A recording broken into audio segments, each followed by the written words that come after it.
Hello friends, welcome back to our channel. ನಾವು ಇವತ್ತಿನ ಈ ವಿಡಿಯೋದಲ್ಲಿ ನಾವು ದಿನನಿತ್ಯ ಬಳಸುವಂತಹ ಕನ್ನಡ ವಾಕ್ಯಗಳನ್ನು ಹೇಗೆ ಇಂಗ್ಲೀಷ್ನಲ್ಲಿ ಹೇಳೋದು, ಹೇಗೆ ಇಂಗ್ಲೀಷ್ನಲ್ಲಿ ಪ್ರಾಕ್ಟೀಸ್ ಮಾಡೋದು, ಹೇಗೆ ಕನ್ವರ್ಟ್ ಮಾಡೋದು ಕನ್ನಡದಿಂದ ಇಂಗ್ಲೀಷ್ನಲ್ಲಿ ಅನ್ನೋದನ್ನು ಪ್ರಾಕ್ಟೀಸ್ ಮಾಡೋಣ. ಅದಕ್ಕಿಂತ ಮುಂಚೆ ನೀವು ಇನ್ನೂ ನನ್ನ ಚಾನಲ್ಗೆ ಹೊಸಬ್ರಾಗಿದ್ದರೆ, ಯಾರಾದರೂ ಹೊಸದಾಗಿ ನೋಡ್ತಾ ಇದ್ದರೆ ದಯವಿಟ್ಟು ಸಬ್ಸ್ಕ್ರೈಬ್ ಮಾಡೋದ್ರ ಮೂಲಕ ನನಗೆ ಸಪೋರ್ಟ್ ಮಾಡಿ. ಹಾಗೆ ಈ ವಿಡಿಯೋ ಇಷ್ಟ ಆದರೆ ಒಂದು ಲೈಕ್ ಮಾಡಿ, ನಿಮ್ಮ ಫ್ರೆಂಡ್ಸು ಫ್ಯಾಮಿಲಿ ಜೊತೆ ಶೇರ್ ಮಾಡಿ. ನೀವು ಶೇರ್ ಮಾಡೋದ್ರಿಂದ ಅವ್ರಿಗೂ ಕೂಡ ಬೇಸಿಕ್ಕಿಂದ ಇಂಗ್ಲೀಷ್ ಕಲಿಯೋದಕ್ಕೆ ತುಂಬಾ ಯೂಸ್ಫುಲ್ ಆಗಿರುತ್ತೆ. ಹಾಗೆ ನೀವು ಕಾನ್ವರ್ಸೇಷನ್ ಮಾಡಬೇಕು. ನಮಗೆ ಏನೂ ಇಂಗ್ಲೀಷ್ ಗೊತ್ತಿಲ್ಲ ಅಂತ ಇರೋರು ಕೂಡ ಅವ್ರ ಜೊತೆ ಕಾನ್ವರ್ಸೇಷನ್ನ ಮಾಡ್ಬೋದು. ಈ ಒಂದು ವಿಡಿಯೋನ ನೀವು ಅವ್ರಿಗೆ ಶೇರ್ ಮಾಡೋದ್ರಿಂದ ಅಥವಾ ನೀವು ಕೂಡ ಕಲಿಯೋದ್ರಿಂದ ನೀವು ಒಂದು ನೋಟ್ಬುಕ್ಕು ಮತ್ತು ಪೆನ್ನ ತಗೊಂಡು ನೋಟ್ ಮಾಡ್ತಾ ಹೋಗಿ. ಆಗ ನಿಮಗೆ ತುಂಬಾ ಯೂಸ್ಫುಲ್ ಆಗಿರುತ್ತೆ. ಓಕೆ ಫ್ರೆಂಡ್ಸ್, ಇವತ್ತಿನ ಈ ಒಂದು ವಿಡಿಯೋದಲ್ಲಿ ನಾವು ದಿನನಿತ್ಯ ಏನು ವಾಕ್ಯಗಳನ್ನು ಬಳಸ್ತೀವಿ ಆ ಒಂದು ವಾಕ್ಯಗಳನ್ನು ಹೇಗೆ ಇಂಗ್ಲೀಷ್ನಲ್ಲಿ ಹೇಳೋದು ಅಂತ ನೋಡೋಣ. ಮೊದಲನೇ ಸೆಂಟೆನ್ಸ್ ಯಾವ ರೀತಿಯಾಗಿದೆ ಅಂತ ನೋಡೋಣ. ನಿನ್ನ ಕೆಲಸದ ಬಗ್ಗೆ ಯೋಚಿಸು. ನಿನ್ನ ಕೆಲಸದ ಬಗ್ಗೆ ಯೋಚಿಸು. ಯಾರಾದರೂ ಹೊಸದಾಗಿ ಕೆಲಸಕ್ಕೆ ಸೇರಿರ್ತಾರೆ, ಆಗ ನಿನ್ನ ಜಾಬ್ ಬಗ್ಗೆ ಯೋಚನೆ ಮಾಡು, ನಿನ್ನ ವರ್ಕ್ ಬಗ್ಗೆ ಯೋಚನೆ ಮಾಡು ಅಂತ ಹೇಳೋದಕ್ಕೆ ಥಿಂಕ್ ಅಬೌಟ್ ಯುವರ್ ವರ್ಕ್ ಅಂತ ಹೇಳಬೇಕು. Think about your work. ನಿನ್ನ ಕೆಲಸದ ಬಗ್ಗೆ ಯೋಚಿಸು. ನೆಕ್ಸ್ಟ್ ಸೆಂಟೆನ್ಸ್, ನಾನು ನಿನ್ನನ್ನು ಮನೆಯಲ್ಲಿ ಇರಿಸಿಕೊಳ್ಳುತ್ತೇನೆ. ನಾನು ನಿನ್ನನ್ನು ಮನೆಯಲ್ಲಿ ಇರಿಸಿಕೊಳ್ಳುತ್ತೇನೆ. ನಾನು ನಿನ್ನ ಮನೆಯಲ್ಲಿ ಇಟ್ಕೋತೀನಿ, ನಿನ್ನ ಮನೆಯಲ್ಲೇ ಇರಿಸ್ಕೋತೀನಿ. I will keep you at home. I will keep you at home. ನಾನು ನಿನ್ನ ಮನೆಯಲ್ಲೇ ಇರಿಸ್ಕೋತೀನಿ, ನಾನು ನನ್ನ ಮನೆಯಲ್ಲೇ ಇರಿಸ್ಕೋತೀನಿ. ನೆಕ್ಸ್ಟ್, ಈಗ ಅವಳು ಬರೆಯಲೇಬೇಕು. ಈಗ ಅವಳು ಬರೀಲೇಬೇಕು. ಯಾರೋ ಏನಾದರೂ ಬರಿತಾ ಇರ್ತಾರೆ ಅಥವಾ ಬರಿತಾನೆ ಇರಲ್ಲ, ಈಗ ಅವಳು ಬರೀಲೇಬೇಕು ಅಂತ ಹೇಳೋದಕ್ಕೆ she must write now. She must write now ಅಂತ ಹೇಳಬೇಕು.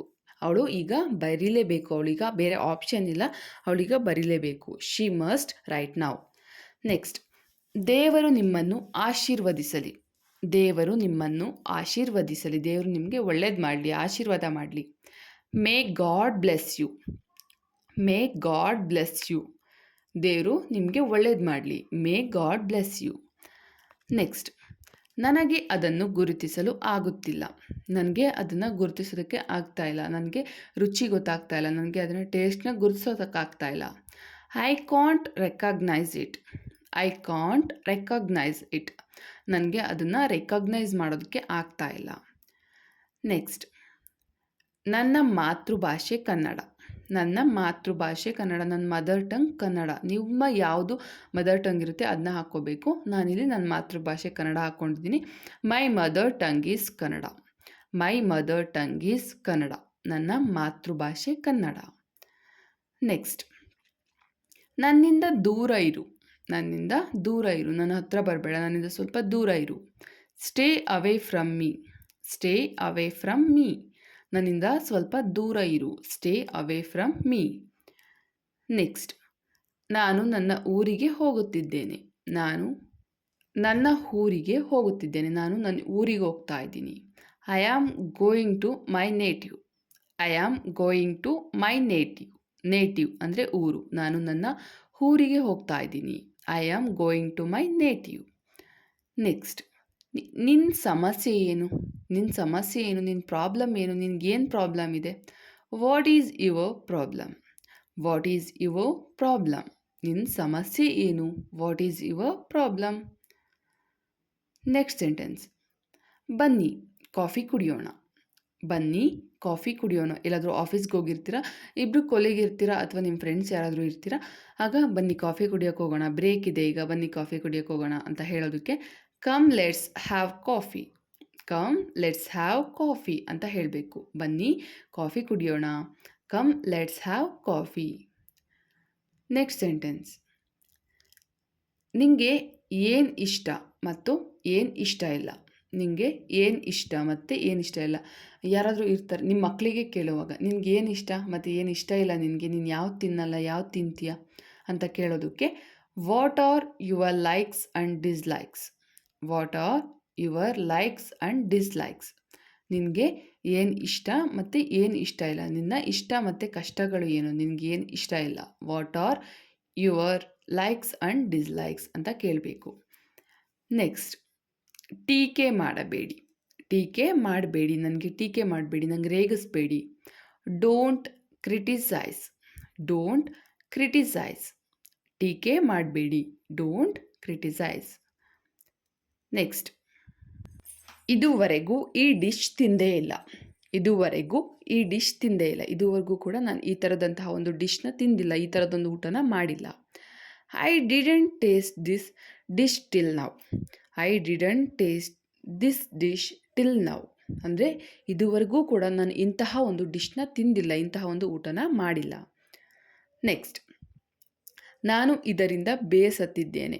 ನಾನು ಇದರಿಂದ ಬೇಸತ್ತಿದ್ದೇನೆ. ನಾನು ಇದರಿಂದ ತುಂಬಾ ಬೇಜಾರಾಗಿದ್ದೀನಿ, ಬೇಸತ್ತೋಗಿದ್ದೀನಿ. I am fed up of this. I am fed up of this. Fed up ಅಂದರೆ ಬೇಸತ್ತಿರೋದು. ಯಾರು ನನ್ನ ಜೀವನದಲ್ಲಿ ತುಂಬ ಬೇಸತ್ತಿದ್ದೀನಿ ಅಂತ ಹೇಳ್ತಾರಲ್ಲ, ಅದಕ್ಕೆ ಫೆಡ್ ಅಪ್ ಅಂತ ಹೇಳಬೇಕು. ನೆಕ್ಸ್ಟ್, ನನಗೆ ಮಶ್ರೂಮ್ ಬಿರಿಯಾನಿ ತಿನ್ನುವುದು ಇಷ್ಟ. ನನಗೆ ಮಶ್ರೂಮ್ ಬಿರಿಯಾನಿ ತಿನ್ನುವುದು ಇಷ್ಟ. ನೀವಿಲ್ಲಿ ಮಶ್ರೂಮ್ ಬಿರಿಯಾನಿ ಜಾಗದಲ್ಲಿ ಬೇರೆ ಯಾವ ತಿಂಡಿ ಇಷ್ಟ ಅದನ್ನು ಹಾಕ್ಬೋದು. I love to eat mushroom biryani. I love to eat mushroom biryani. ನನಗೆ ಮಶ್ರೂಮ್ ಬಿರಿಯಾನಿ ತಿನ್ನೋದು ಅಂದರೆ ತುಂಬಾ ಇಷ್ಟ. I love to eat mushroom biryani. Next sentence, ಅವರು ವರದಕ್ಷಿಣೆ ಕೇಳುತ್ತಿದ್ದಾರೆ. ಅವರು ವರದಕ್ಷಿಣೆ ಕೇಳುತ್ತಿದ್ದಾರೆ. ಮುಂಚೆ ಎಲ್ಲ ಇತ್ತು, ಆವಾಗ ವರದಕ್ಷಿಣೆ ಕೊಡಲೇಬೇಕಾಗಿತ್ತು. ಬಟ್ ಇವಾಗ ವರದಕ್ಷಿಣೆ ಯಾರು ಕೇಳಲ್ಲ, ವಧು ದಕ್ಷಿಣೆ ಅಂತ ಕೊಡ್ತಾರೆ. ಸೊ ಅವ್ರು ವರದಕ್ಷಿಣೆ ಕೇಳ್ತಾ ಇದ್ದಾರೆ ಅಂತ ಹೇಳೋದಕ್ಕೆ they are asking for dowry. They are asking for dowry. Dowry ಅಂದರೆ ವರದಕ್ಷಿಣೆ. ಅವರು ವರದಕ್ಷಿಣೆ ಕೇಳ್ತಾ ಇದ್ದಾರೆ ಅಂತ ಹೇಳೋದಕ್ಕೆ they are asking for dowry ಅಂತ ಹೇಳಬೇಕು. ನೆಕ್ಸ್ಟ್ ಸೆಂಟೆನ್ಸ್, ಈ ಅಡುಗೆ ಯಾರು ಮಾಡಿದ್ದು? ಈ ಅಡುಗೆ ಯಾರು ಮಾಡಿದ್ದು? ಈ ಅಡುಗೆನ ಯಾರು ಮಾಡಿದ್ರು? ಈ ಒಂದು ಅಡುಗೆನ ಯಾರು ಮಾಡಿದ್ರು ಇವತ್ತು? Who prepared this dish. Who prepared this dish. ಈ ಅಡುಗೆನ ಯಾರು ಮಾಡಿದ್ರು? ಇವತ್ತಿನ ಅಡುಗೆನ ಯಾರು ಮಾಡಿದ್ರು? Who prepared this dish. Next, ಇದು ಕಾಯಲು ಯೋಗ್ಯವಾಗಿದೆ. ಇದು ಕಾಯಲು ಯೋಗ್ಯವಾಗಿದೆ. ಇದು ಕಾಯೋದಕ್ಕೆ ತುಂಬ ಯೋಗ್ಯವಾಗಿದೆ. ಇದಕ್ಕೆ ವರ್ತ್ ಆಗಿದೆ. Is it worth for waiting. Is it worth for waiting ಅಂದರೆ ನೀವೇನಕ್ಕಾದರೂ ಕಾಯ್ತಾ ಇರ್ತೀರಾ, ಇದು ಕಾಯೋದಕ್ಕೆ ವರ್ತ್ ಆಗಿದೆ, ನಾನು ಕಾದಿದ್ದಕ್ಕೂ ಸಾರ್ಥಕ ಆಯಿತು ಅಂತಿರಲ್ಲ, ಆ ಒಂದು ಸೆಂಟೆನ್ಸ್ನ ಈ ರೀತಿಯಾಗಿ ಹೇಳ್ಬೋದು ಇಂಗ್ಲೀಷ್ನಲ್ಲಿ. ನೆಕ್ಸ್ಟ್, ಯಾಕೋ ಈ ಸಾಂಬಾರು ಕಹಿಯಾಗಿದೆ ಅನ್ನಿಸ್ತಿದೆ. ಯಾಕೋ ಈ ಸಾಂಬಾರು ತುಂಬ ಕಹಿಯಾಗಿದೆ ಅನ್ನಿಸ್ತಾ ಇದೆ. ಏನಾದರೂ ಒಂದು ಸಾಂಬಾರು ಮಾಡಿರ್ತಾರೆ ಅಮ್ಮ, ಅಥವಾ ನೀವೇ ಏನಾದರೂ ಸಾಂಬಾರು ಮಾಡಿರ್ತೀರ, ತುಂಬ ಕಹಿಯಾಗಿರುತ್ತೆ. ಏನಾದರೂ ಆಗ್ಲಕಾಯಿ ಸಾಂಬಾರು ಮಾಡಿದಾಗಲೂ ಅಥವಾ ಬೇರೆ ಏನಾದರೂ, ಯಾಕೋ ಈ ಸಾಂಬಾರು ಕಹಿಯಾಗಿದೆ ಅನ್ನಿಸ್ತಿದೆಯಲ್ಲ ಅಂತ ಹೇಳೋದಕ್ಕೆ ಇಂಗ್ಲೀಷ್ನಲ್ಲಿ I feel this sambar taste bitter. I feel this sambar taste bitter ಅಂತ ಹೇಳಬೇಕು. ಯಾಕೋ ಈ ಸಾಂಬಾರು ತುಂಬ ಕಹಿಯಾಗಿದೆ ಅನ್ನಿಸ್ತಾ ಇದೆ. ನೆಕ್ಸ್ಟ್, ನಾನು ಬದಲಾಗಿದ್ದೇನೆ. ನಾನು ಬದಲಾಗಿದ್ದೀನಿ. ಯಾರೋ ಒಬ್ಬರು ತುಂಬ ಕೆಟ್ಟವರಾಗಿರ್ತಾರೆ, ಅವ್ರು ನಾನು ಬದಲಾಗಿದ್ದೀನಿ ಅಂತ ಹೇಳೋದಕ್ಕೆ ಇಂಗ್ಲೀಷ್ನಲ್ಲಿ ಯಾವ ರೀತಿಯಾಗಿ ಹೇಳ್ತೀರಾ, ಯಾವ ರೀತಿಯಾಗಿ ಇಂಗ್ಲೀಷಲ್ಲಿ ಸೆಂಟೆನ್ಸ್ನ ಫಾರ್ಮ್ ಮಾಡ್ತೀರಾ ಅನ್ನೋದನ್ನು ತಪ್ಪದೇ ನಿಮ್ಮ ಅನಿಸಿಕೆ ಅಭಿಪ್ರಾಯಗಳನ್ನು ಕಮೆಂಟ್ ಸೆಕ್ಷನಲ್ಲಿ ಕಮೆಂಟ್ ಹಾಕಿ. ನಾನು ಬದಲಾಗಿದ್ದೀನಿ ಅನ್ನೋದಕ್ಕೆ ಯಾವ ರೀತಿಯಾಗಿ ಇಂಗ್ಲೀಷ್ನಲ್ಲಿ ಹೇಳ್ತೀರಾ, ಈ ಒಂದು ಸೆಂಟೆನ್ಸ್ನ ಯಾವ ರೀತಿಯಾಗಿ ಫಾರ್ಮ್ ಮಾಡ್ತೀರಾ ಅನ್ನೋದನ್ನ ಕಮೆಂಟ್ ಸೆಕ್ಷನಲ್ಲಿ ಕಮೆಂಟ್ ಹಾಕಿ. ಹಾಗೆ ಈ ವಿಡಿಯೋ ಇಷ್ಟ ಆಗಿದ್ರೆ ಒಂದು ಲೈಕ್ ಮಾಡಿ, ನಿಮ್ಮ ಫ್ರೆಂಡ್ಸು ಫ್ಯಾಮಿಲಿ ಜೊತೆ ಶೇರ್ ಮಾಡಿ. ನೀವು ಶೇರ್ ಮಾಡೋದ್ರಿಂದ ಅವ್ರಿಗೂ ಕೂಡ ಕಾನ್ವರ್ಸೇಷನ್ ಮಾಡೋದಕ್ಕೆ ತುಂಬಾ ಯೂಸ್ಫುಲ್ ಆಗಿರುತ್ತೆ. ಹಾಗೆ ನೀವೇನಾದರೂ ಹೆಚ್ಚಿನ ವೀಡಿಯೋಸ್ ಬೇಕು, ಕಾಲೇಜ್ ಕಾನ್ವರ್ಸೇಷನ್ ಆಗಿರ್ಬೋದು, ಆಫೀಸ್ ಕಾನ್ವರ್ಸೇಷನ್ ಆಗಿರ್ಬೋದು, ಪ್ರತಿಯೊಂದು ವೀಡಿಯೋಗಳನ್ನ ಹಾಕಿರ್ತೀನಿ. ನಿಮಗೆ ಬೇಸಿಕ್ಕಿಂದ ಇಂಗ್ಲೀಷ್ ಕಲಿಯೋದಕ್ಕೆ ಇಂಟ್ರೆಸ್ಟ್ ಇದ್ದರೆ ದಯವಿಟ್ಟು ನನ್ನ ಚಾನಲ್ಗೆ ಸಬ್ಸ್ಕ್ರೈಬ್ ಮಾಡೋದನ್ನು ಮರಿಬೇಡಿ. ಹಾಗೆ ಒಂದು ಲೈಕ್ ಮಾಡೋದ್ರಿಂದ ನನಗೂ ಹೆಚ್ಚೆಚ್ಚು ಮೋಟಿವೇಶನ್ ಸಿಕ್ತಾಗುತ್ತೆ. ಇನ್ನು ಹೆಚ್ಚಿನ ವೀಡಿಯೋಸ್ ಮಾಡೋದಕ್ಕೆ ತುಂಬಾ ಮೋಟಿವೇಶನ್ ಸಿಕ್ತಾಗುತ್ತೆ. ಹಾಗೆ ಒಂದು ಲೈಕ್ ಮಾಡಿ.